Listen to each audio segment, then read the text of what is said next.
तो भाइयों आज हम आ चुके हैं एक नेक्स्ट वीडियो लेकर आपके लिए जो न्यू वीडियो है। एंड आज हम इस आज हम पढ़ेंगे हाव्यू। हाव्यू क्या होता है? मैट्रिक्स। मैट्रिक्स में हमें ये देखना है कि क्या हमें इसमें, मैंने पहली क्लास में आपके लिए एक प्रीवियस वीडियो थी उसमें मैंने आपको बता दिया था हाव्यू क्या है। और हाव्यू अब हम आगे क्वेश्चन करेंगे। ए इजिकल टू आपके पास दे रखा है 0 A B minus A 0 C minus B minus C 0।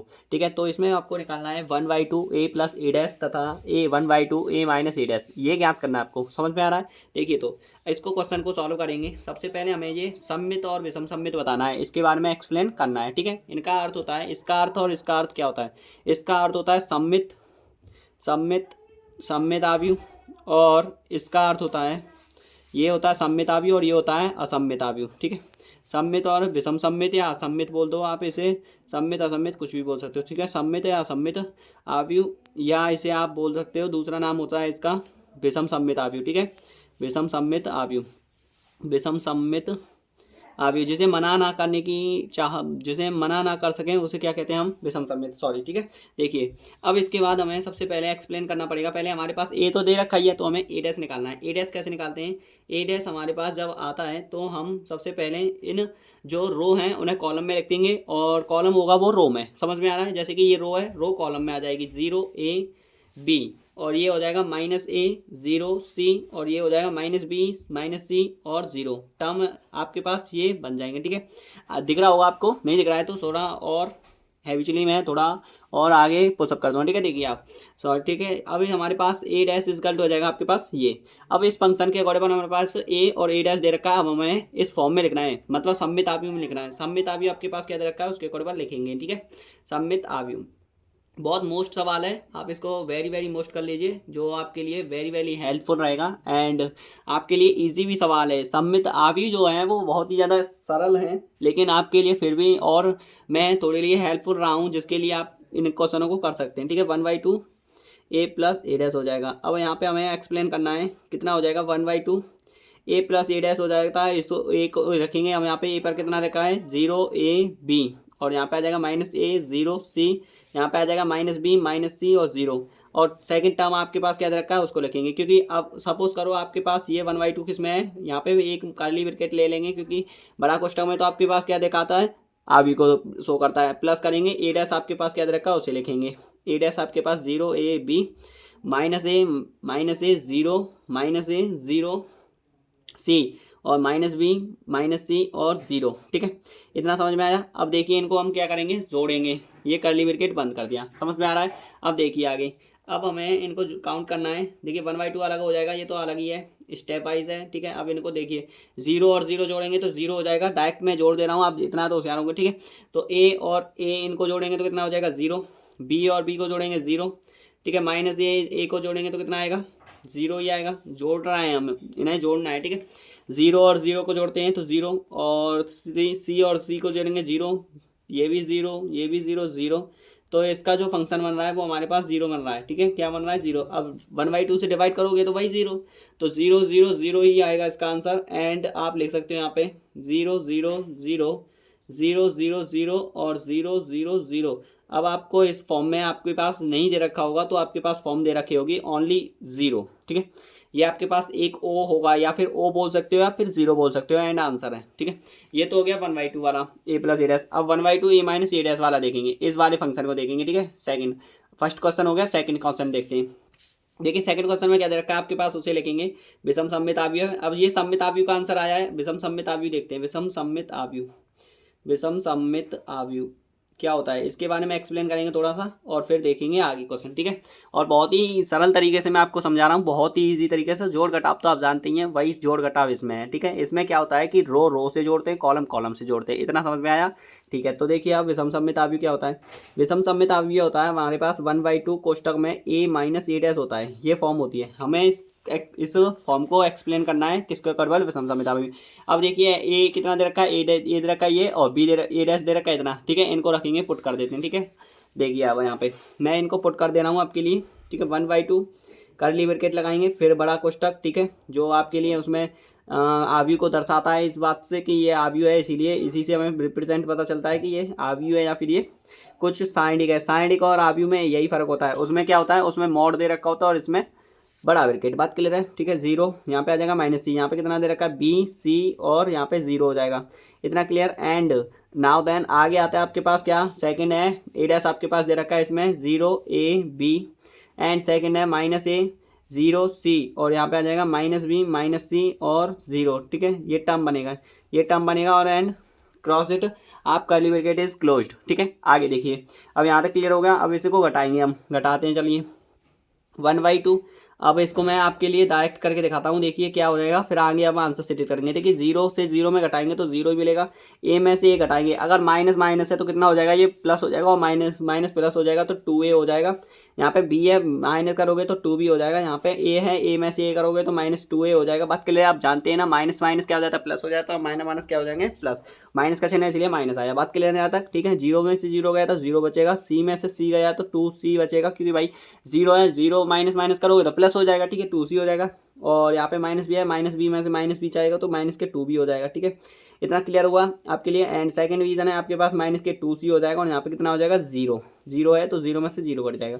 अब आगे देखिए, अब क्या करना है हमें, हम 2 से डिवाइड कर देंगे, किसमें, इस टर्म में, क्योंकि हमारे पास 2 आ रहा है ना, इससे हम इसमें डिवाइड कर देते हैं। डिवाइड करने का तरीका आप जानते हो, लेकिन मैं आंतरिकली आपको बताऊं तो वो तो आप जानती हैं, 2 से डिवाइड करोगे तो क्या हो जाएगा वो तो आप जानते हैं, ठीक है। तो हम डायरेक्ट लिखते हैं इसमें जीरो ए बी, और ऐसे तो आप जानती हैं, ठीक है। माइनस के ए जीरो, यहाँ पे हो जाएगा सी, यहाँ पे कितना हो जाएगा माइनस के बी, यहाँ पे माइनस सी, और यहाँ पे हो जाएगा जीरो, ठीक है। इतना क्लियर हो गया, आगे देखेंगे, क्लियर हुआ। आगे देखिए, आगे क्या होता है हमारे पास, एंड देन ये आपका यहाँ पे हो जाएगा विषम सममित आव्यूह, ठीक है। अब सममित विषम सममित आव्यूह में संबंध पूछ रहा था तो हमने निकाल के दिया, ठीक है। Explain that's it right now.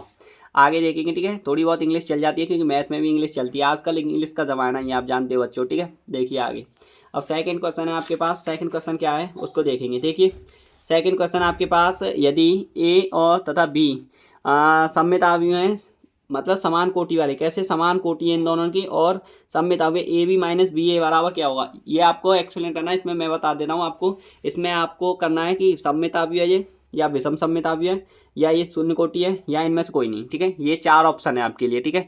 आप खुद ही एक्सप्लेन कर दोगे कि इनमें से क्या होगा, टिकट, ठीक है। देखिए अब हमें निकालना है, शो करना है हमें, ठीक है। इस बारे में मैं आपके लिए एक्सप्लेन करूँ तो देखिए आपके पास क्वेश्चन मैंने ये लिया है, दिखा देता हूँ आपको एक बार। And trying to understanding that, आप समझने की कोशिश करोगे उससे, उस क्वेश्चन को देखकर, ठीक है। देखिए आपके लिए ये क्वेश्चन है आपका, ठीक है। इस क्वेश्चन को हमें सॉल्व करना है। यहाँ पे आपके पास दे रखा है, वही मैंने आपको बोला था, ठीक है। तत्समक है, तत्समक आपके लिए मैं बता दूंगा क्या होता है तत्समक, ठीक है। तत्समक का जैसे कि ये मॉड ए और मॉड बी, मतलब दोनों ही एक ही बार में आएगा होल में, और बराबर हो जाए बी डैश ए डैश, मतलब ए बी का डैश का मॉड, फिर बी डैश ए डैश, ऐसे हो जाता है मॉड वाला, बात क्लियर है, उसे बोलते हैं तत्समक। समझ में आया, ठीक है। आप इसे, लेकिन आपके अकॉर्डेबल होता है, अगर आएगा तो देखा जाएगा, नहीं तो नहीं, ठीक है।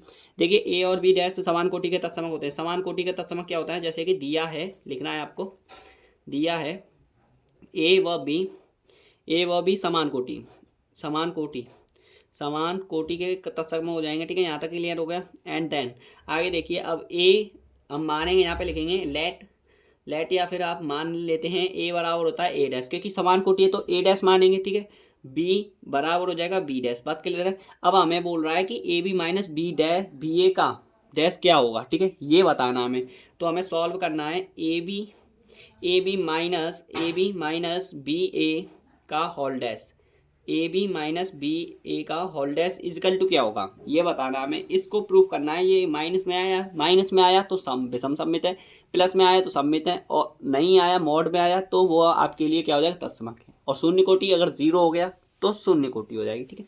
देखिए बी डैश ए बी का होल डैश, इसका जो सूत्र होता है वो ये होता है, मैं बता दूंगा आपको। देखिए यहाँ पे चूंकि लिख के सूत्र लिखो, चूंकि ए बी का होल डैश इजकल टू होता है, आपके पास खुद बोलोगे आप तुम, B dash minus sorry A B का होल डैश होता है, आगे वाला स्टेप जो होगा वो पीछे जाता है, और पीछे वाला स्टेप होता है वो आगे आ जाता है मल्टीप्लिकेशन में, ठीक है। ये हो जाता है आपके पास, ये आ जाएगा, ठीक है। एंड देन आप सूत्र को ध्यान से रख लेना, ठीक है। इसे मैं आपके लिए ब्रैकेट में बंद कर दे रहा हूँ, ठीक है। इससे आपके लिए फॉर्मेट आपको क्लियर हो जाएगी, ठीक है। देखिए, और इसे मैं बोलता है ए डैश और बी डैश, जो ए डैश बोलते हैं उसे आव्यूह का परिवर्त बोलते हैं, बात क्लियर है। देखिए अब हमारे पास क्या हो जाएगा, ए बी का होल डैश है तो यहाँ पे आ जाएगा आपके पास बी डैश ए डैश, और यहाँ पे आपके पास क्या हो जाएगी, माइनस के ए डैश बी डैश, ठीक है, ये हो जाएगा। अब आप क्या लिखोगे, ए डैश बी डैश को हमने बताया था ए और बी माना था, ए और बी लिखेंगे यहाँ पे, बी ए, और यहाँ पे आप क्या लिखोगे वही, और टर्म आगे पीछे नहीं करना है क्योंकि ये क्या है, आव्यू है। आव्यू में बहुत कुछ दिक्कत हो जाएंगी, ऐसे आगे पीछे मल्टीप्लिकेशन नहीं करेंगे क्योंकि आव्यू का यही तो तरीका है, ये खुद इसके खुद के ही नियम होते हैं। समझ में आ रहा है? ठीक है, देखिए अब यहाँ पे आपके पास क्या दे रखा है, ए डैश हो जाएगा तो उसमें बी ए हो जाएगा और ए बी हो जाएगा यहाँ पे। ठीक है, अब हमें इसको क्या करना है, हमें इस फॉर्म में लिखना है, इस वाली फॉर्म में लिखना है। इस वाली फॉर्म में लिखेंगे तो हम क्या करेंगे, इसमें माइनस से भाग देंगे बाहर से, तो माइनस से भाग देंगे तो ये भी माइनस है इधर, तो इधर क्या हो जाएगा, प्लस का हो जाएगा। और बी ए जो हो जाएगी वो किसकी हो जाएगी, माइनस से भाग दे रहे हैं ना, तो बी ए हो जाएगी, मतलब बी ए हो जाएगी। ठीक है, तो हमारे पास साइन किसका आया है, माइनस का, और टर्म हमारे पास सेम एग्जैक्टली एक जैसा आया है, एग्जैक्टली आया है, तो इसीलिए हम इसे क्या लिख देंगे, यहाँ पे हम लिख देंगे चूंकि ये टर्म एक जैसा आया है तो इसीलिए ये विषम सम्मित आव्यूह हो जाएगा। किसका हो जाएगा, विषम सम्मित आव्यूह, विषम सम्मित आव्यूह हो जाएगा ये। ठीक है, विषम सम्मित आव्यूह, बात क्लियर है। And now then it's right answer. ठीक है, इतना क्लियर है। ठीक है, आगे देखिए सेकंड क्वेश्चन और third question, sorry third question आ गया। थर्ड क्वेश्चन में क्या दे रखा है उसको देखेंगे, एक्सप्लेन नाउ देन। ठीक है, थर्ड क्वेश्चन में देखिए आपके पास थर्ड क्वेश्चन आपको दिख रहा है, पढ़ लीजिए आप इसको। ठीक है, पढ़ लिया होगा। एंड देखिए अब इसका आंसर, आव्यूह एक्स ज्ञात करना है। यहाँ पे एक्स आपके पास ये कुछ दे रखा है फंक्शन। ठीक है, बोल के दिखाऊँ तो 1 4 और 2 5 और 3 6, या फिर आप ऐसे भी बोल सकते हो, रो कॉलम में बोल दो या कॉलम रो में बोल दो, कैसे भी बोल दो। ठीक है, इधर ऐसा ही है। देखिए अब इसमें आपको एक्स का मान ज्ञात करना है। एक्स का मान हम लिखते हैं, चूंकि माना एक्स का मान, माना एक्स के जो मान होते हैं वो किसके फॉर्म में लिखते हैं उनको देख लेते हैं। जब हमारे पास रो कॉलम में ज़्यादा मान दे रखे हो तो हम वहाँ पे क्या लिखते हैं, वहाँ पे हम शो ऑफ कर देते हैं, और दो रो हैं। ठीक है, तो ए यहाँ पे हमें लिखना पड़ता है ए बी। ठीक है, और क्या लिखेंगे यहाँ पे हमारे पास ए बी सी और डी, ये हमें लिखना पड़ता है, रो बी हो जाता है ना, तो इसीलिए हमारे पास क्या हो जाएगा, ए बी और सी और डी। और आगे देखेंगे, देखिए आगे अब यहाँ पे आपके पास ए बी सी डी ऐसे आपको मान लेने हैं इसमें, क्योंकि इसी से सॉल्व होगा। ठीक है, मोस्ट इंपॉर्टेंट क्वेश्चन है एंड आपके लिए आने के चांसेस बहुत हैं, क्योंकि ये इजी सा सवाल दिख रहा है लेकिन इसका मोटिवेशन बहुत हाईएस्ट है। ठीक है, इसीलिए ये मोटिवेटेड है खुद के आप में, खुद क्वेश्चन में। ठीक है, तो देखिए इसको आपको क्या करना है, यहाँ पे आपको एक्स के मान आपके ने मान ही लिए, यहाँ पे एक्स के मान आप इसको पुट कर दोगे तो रखेंगे, इसीलिए यहाँ पे आपके पास आ जाएगा ए सी बी डी, और सेकंड टर्म में आपको लिखना है, थोड़ा ध्यान से समझना है। ठीक है, देखिए 1 2 3 4 5 6। ठीक है, और यहाँ पे आपके पास क्या दे रखा है, यहाँ पे आपके पास दे रखा है -7 -7 -8 -9। ठीक है, 2 4 6, बात क्लियर है। अब आगे देखिए, अब वैल्यू तो आप जानते ही हो, गुणा में आपका मल्टीप्लिकेशन मैंने सिखाया था कैसे होता है। सबसे पहले रो का कॉलम से गुणा, रो का कॉलम से गुणा, पहली रो का पहले कॉलम, दूसरी रो का दूसरे कॉलम। ठीक है, तो पहली रो का पहले कॉलम से करेंगे, ए का मल्टीप्लिकेशन ए में करेंगे तो एक में ए हो जाएगा, बी का मल्टीप्लिकेशन फिर जोड़ते चले जाते हैं 4 बी हो जाएगा। ठीक है, पहला मल्टीप्लिकेशन इसमें हो गया, second multiplication 2a plus 5b। ठीक है, सेकंड मल्टीप्लिकेशन हो जाएगा, थर्ड मल्टीप्लिकेशन बता, थर्ड में से कोष्टक में रख देते हैं, इससे आपको याद रह जाएगा कि मतलब कहाँ से टर्म रहते हैं। ठीक है, सी का मल्टीप्लिकेशन होता है 3a हो जाएगा। ठीक है, बी का मल्टीप्लिकेशन कितना हो जाएगा, 6b हो जाएगा, बात क्लियर है यहाँ तक। एंड अब निकालेंगे आप दूसरी रो का दूसरे कॉलम में। ठीक है, तो सी का मल्टीप्लिकेशन सी हो जाएगा यहाँ पे। ठीक है, डी का मल्टीप्लिकेशन कितना हो जाएगा बताओ, 4d हो जाएगा। ठीक है, इसका मल्टीप्लिकेशन इसमें, इसका मल्टीप्लिकेशन इसमें, फिर सेकंड, सॉरी ये डॉट ये कुछ नहीं है, सॉरी ये कुछ नहीं है, आप ये मत समझना, गलत है फहमी है ये थोड़ी सी। ठीक है, सी से इतना हो जाएगा 2c और प्लस 5d। ठीक है, सेकंड है यहाँ पे आ जाएगा आपके पास 3c, और यहाँ पे आपके पास कितना हो जाएगा 6d। बात क्लियर है। कैसे मल्टीप्लिकेशन करते हैं मैं बता देता हूँ एक बार और। देखिए ए का मल्टीप्लिकेशन ए में करते हैं, फिर बी का मल्टीप्लिकेशन दूसरे वाले रो में। ठीक है, पहली रो का पहले कॉलम, दूसरी रो का दूसरा कॉलम, बात क्लियर है, ऐसे करते हैं। एंड यहाँ पे जो दे रखा है उसको लेके देंगे सेम। ठीक है, -7 -8 -7 -8 -9 माइनस, ठीक है ये तो हो गया 2 4 6, बात क्लियर है यहाँ तक। Any doubt? नो डाउट होना चाहिए आपका तो। ठीक है, बहुत ईजी सवाल करा रहा हूँ ना, तो इसीलिए अब आपके पास इसमें इसकी तुलना इससे कर देते हैं। ठीक है, आव्यूहों में जो होता है, जो पहली रो है उसके पहले कॉलम से जो तुलना कर देते हैं। ठीक है, तुलना करने पर लिख लो आप इसमें, तुलना करने पर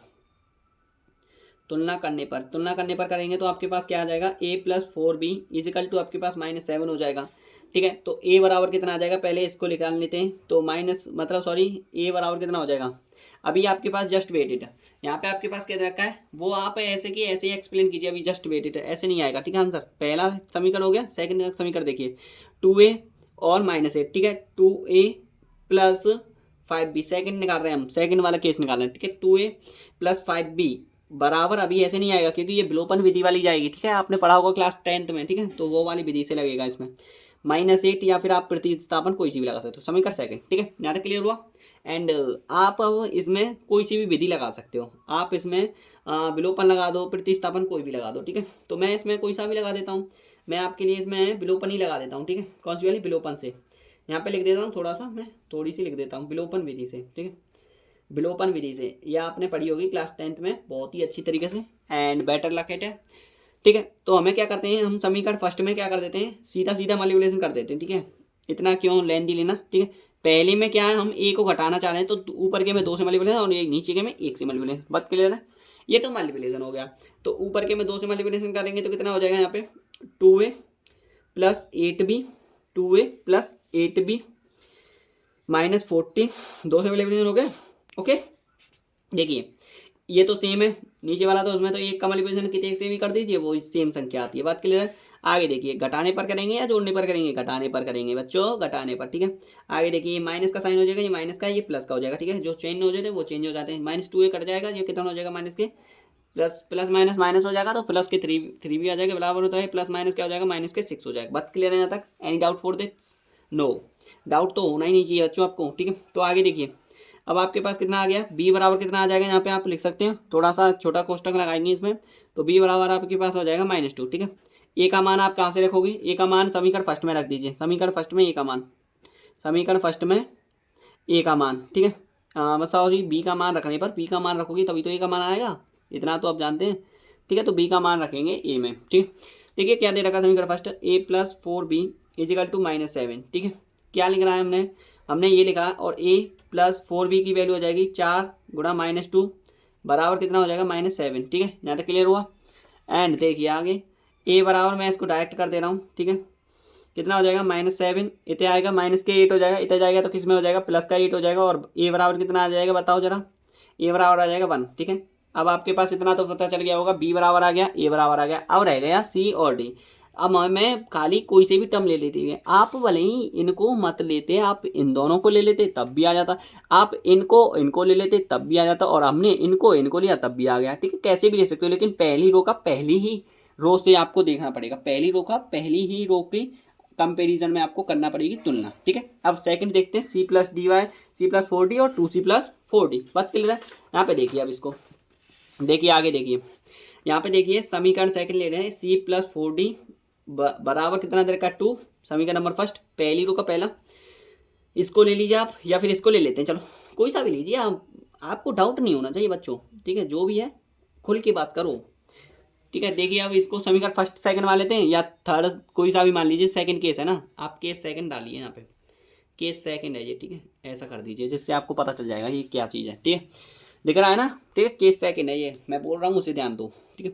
अब आपके पास इसे भी विलोपन विधि से कर देते हैं, ठीक है समीकरण फर्स्ट में 3 से गुणा, ठीक है समीकरण फर्स्ट में 3 से गुणा तथा समीकरण सेकंड में 1 से, समीकरण फर्स्ट में 3 से और समीकरण सेकंड में 1 से, मतलब समीकरण सेकंड में 1 से गुणा, ठीक है गुणा करने पर, 1 से गुणा करने पर, बात क्लियर है यहाँ तक, ठीक है इतना समझ में आया, ठीक है। आगे देखिए अब आगे आपको क्या क्या करना है, यहाँ पे अब आपको केस चल रहा है इसी के अकॉर्डिंग चलना है, ठीक है।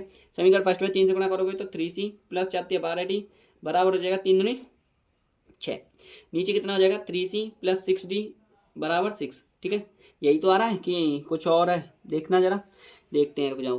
तो आपके पास क्या है यहाँ पे, इतना तो वो तो सही है, ये भी सही है, चलो देखते हैं, ठीक है। अब आगे क्या प्रोसेस है हमारे पास, वही प्रोसेस जो चलता है, ठीक है। अब आपको मैं क्या करना है, हमें आपको ये देखना है, यहाँ पे डाउट देख लेते हैं पहले तो इसमें, ठीक है कोई भी डाउट हो तो उसी के हिसाब से हमें देखना पड़ता है, ठीक है। देखिए आपके पास यहाँ पे क्या है, यहाँ पे आपके पास 6d है, ठीक है ये आपके पास क्या हो जाएगा 3c इससे कट जाएगा, ठीक है कट जाएंगे चिन्ह, ठीक है तो ये कट जाएगा, इसमें से इसको घटाओगे तो 6d बराबर इधर से घटाओगे तो 0, d बराबर कितना आ गया 0 टर्म, बात क्लियर, d बराबर कितना आ गया 0 टर्म। डी बराबर आ गया 0 टर्म। सेकंड देखते हैं, सेकंड केस में क्या आता है, ठीक है। समीकरण फर्स्ट में आप यहाँ पे लिख दीजिए, ठीक है। समीकरण अब फर्स्ट ले लेते हैं इसमें, समीकरण फर्स्ट में, समीकरण फर्स्ट मतलब सेकंड केस का लेना है, ध्यान रखना। डाउट हो रहा है तो इसे थर्ड और फोर्थ मान लेना, ठीक है। ज़्यादा दिक्कत है तो, अगर हो रही है तो डी का मान रखने पर, डी का मान रखने पर, ठीक है, रखने पर रखिए। सी प्लस 4D बराबर कितना हो जाएगा 2। सी प्लस 4 गुणा डी, डी की वैल्यू आपके पास 0 है, बराबर 2, ठीक है। सी बराबर 0 हो जाएगा, 2 आ जाएगा, ठीक है। ये तो 0 ही हो जाएगा, इसका तो कोई महत्व ही नहीं रहा, कोई वेरिएबल ही नहीं है। तो सी बराबर कितना आ गया, डी आ गया 0 और 2 आ गया, डी बराबर 0 आ गया, ठीक है। आगे देखिए इनके, अब इन्हें को एक टर्म में रखेंगे कि x के मान, अतः x के मान, अब लिखो आप यहाँ पे, अतः x के मान, या अतः x का आव्यूह लिख सकते हो, ठीक है। आव्यूह की फॉर्म में लिख रहे हो ना, मान तो आपने निकाल ली दिए, लेकिन आव्यूह की फॉर्म में लिख रहे हो, इसीलिए तो आपको लिखना है ABCD कैसे रखी थी वही लिखेंगे, ABCD जैसी आपने पुट की थी उसी के अकॉर्डिंग। और आपको लिखना है फिर यहाँ पे ए की वैल्यू कितनी दे रखी है आपके पास, देखिए जरा, देखिए ए की वैल्यू आपके पास यहाँ पे दे रखी है, ए की वैल्यू 1 दे रखी है, ठीक है। और बी की वैल्यू आपके पास -2, ठीक है। ए की वैल्यू 1, बी की वैल्यू -2, सी की वैल्यू आपके पास 2 दे रखी है और डी की वैल्यू 0 दे रखी है। और यही आंसर है आपके, एंड वेरी वेल दैट, ठीक है। वीडियो पसंद आई हो तो लाइक करना, कमेंट करना, और आज यहीं पे हम वीडियो को समाप्त करते हैं, ठीक है। आगे नेक्स्ट वीडियो ऐसे ही मोस्ट इंपॉर्टेंट लाते रहेंगे आपके लिए, और आपको कोई डाउट हो तो कमेंट के माध्यम से जरूर बताना। थैंक यू, धन्यवाद।